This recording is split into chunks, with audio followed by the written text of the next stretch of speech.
नमस्कार दर्शक मित्रों, सोने चांदी बाजार में पिछले 3 महीनों में सोने की कीमतों में तेजी देखी गई है। हाल ही में सोने की कीमत 10 ग्राम की बढ़कर 1,01,500 के ऑल टाइम हाई पर भाव पहुंच गया था। सोने के ऊंची कीमतों के कारण इस वर्ष के पहले 3 महीनों में सोने की डिमांड जो है वो 7% की गिरावट आई है। वर्ल्ड गोल्ड काउंसिल का एक रिपोर्ट आया है, उसमें बहुत सारी उपयोगी जानकारी दी गई है और ये इंटरेस्टिंग जो जानकारी है इसके पर नजर डालते हैं। इससे पहले मित्रों, इन्वेस्टिंग ए टू जेड में आपका स्वागत है। मैं भरत पंचाल। मित्रों, इस साल पहले 3 महीने यानी जनवरी से मार्च के दौरान सोने की मांग 7% की गिरावट आई है। इस दौरान करीबन 1206 टन सोने की डिमांड रही है। वर्ल्ड गोल्ड काउंसिल की रिपोर्ट में ये बात दर्ज की गई है। 2025 की शुरुआत में सोने की कीमतों में 25% की बढ़ोतरी हुई है।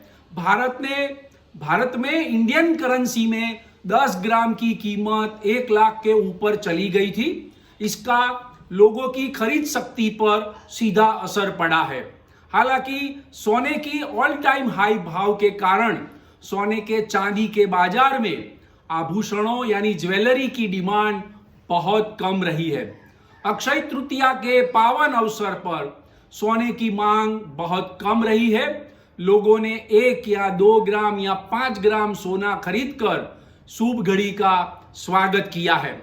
लेकिन शादियों का मौसम नजदीक आने से कारण विवाहित परिवारों को ऊंची कीमतों पर सोना खरीदना पड़ रहा है।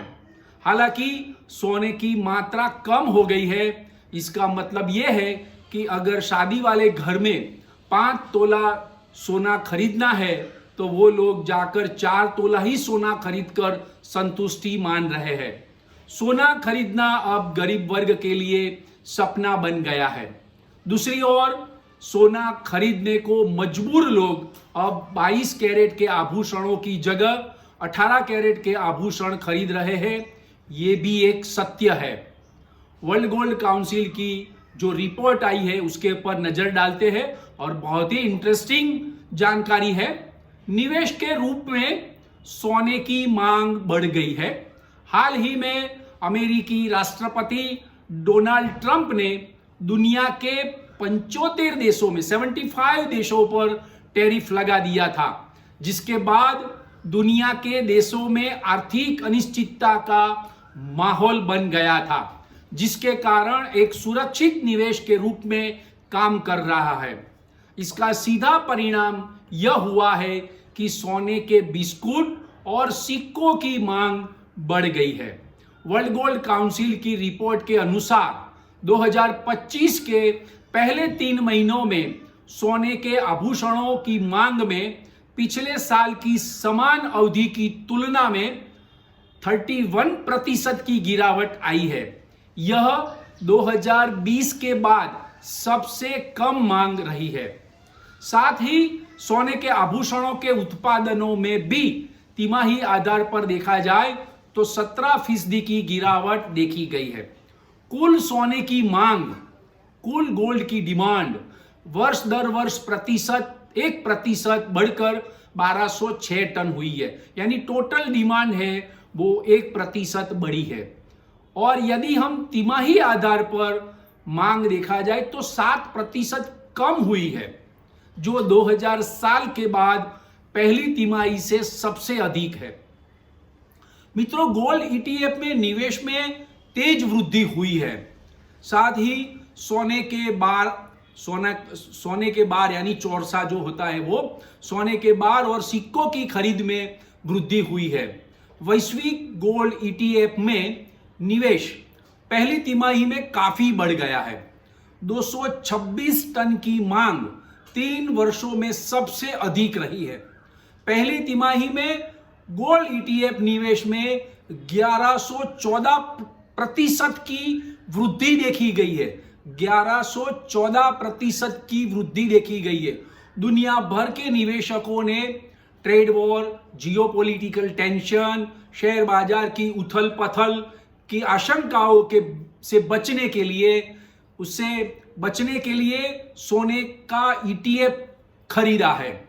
गोल्ड ईटीएफ वो सोने का डिजिटल संस्करण है, यानी गोल्ड ईटीएफ में मांग बढ़ी है, लोगों ने गोल्ड ईटीएफ एक्सेप्ट किया है और यह बाय किया है। वैश्विक स्तर पर देखा जाए तो सेंट्रल बैंकों ने पहली तिमाही में 244 टन सोना खरीदा है। तिमाही आधार की तुलना में देखा जाए तो 33% की गिरावट आई है, 33% की गिरावट है।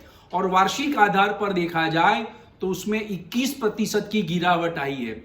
खरीदारी की गति निश्चित रूप से धीमी है, लेकिन पिछले 3 वर्षों में देखी गई उच्च तिमाही खरीदारी से अच्छी है।